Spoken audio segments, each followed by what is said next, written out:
It's a huge carrying cost that's depleting services that the city needs so they can provide busing and provide snow plowing and the businesses they're supposed to be in. Being a developer and acquiring land, I don't see how that fits in their charter. But that would be a big difference, that I see that mindset has to change. Then as that mindset changes, you don't try to, even now if you wanted to get a lot, they're going to try to talk you into leasing it from them instead of getting it. And it all starts with that one premise. No, push the property back into the residents' hands. Yes, there'll be a couple people who don't respect that, and there'll be a couple people who don't honor that. But that doesn't mean that the other 90 should suffer in the sense of those 10%. So that would be it. Ray, you're a lifelong Detroiter, city retiree.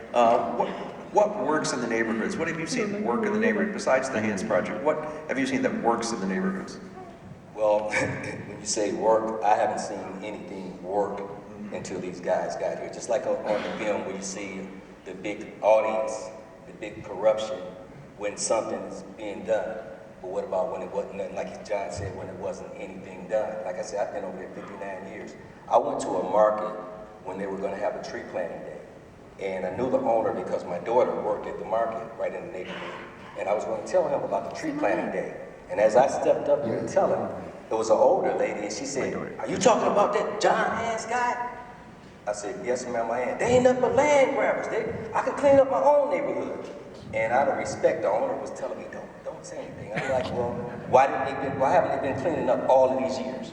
You know, why are you speaking on it now? So like I said, it's the kind of thing where I'm with them 100% because all the talk, and I'm not afraid, you know, I know I'm gonna get a little slack behind it, but I've been in the neighborhood long enough to know ain't nobody else, mayor or anything else, that stepped up. And this guy 4 blocks from where I was raised up at, came right out of the neighborhood like he said and doing what he's doing. It's a beautiful, fantastic day in Detroit.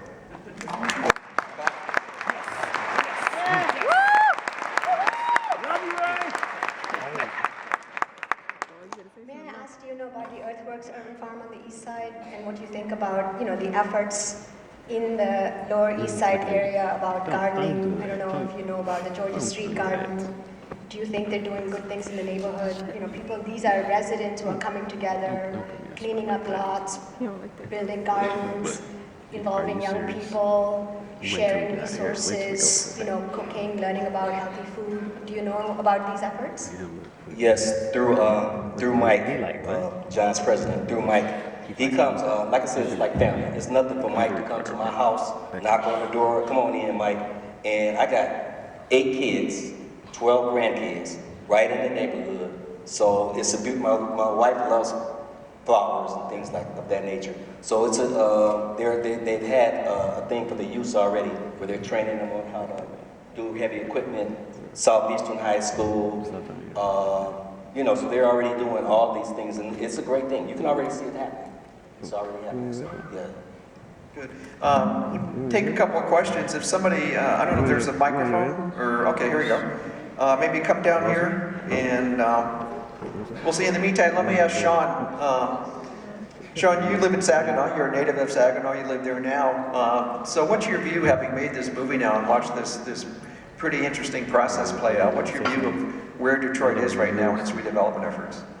I've seen it progress a lot even since I first started following the story in 2011, and then when I started filming in 2013, seeing the landscape change, seeing businesses open. I feel like on the east side there's a lot of development happening and all around Detroit. So I would say from an outsider's perspective, things have really come a long way.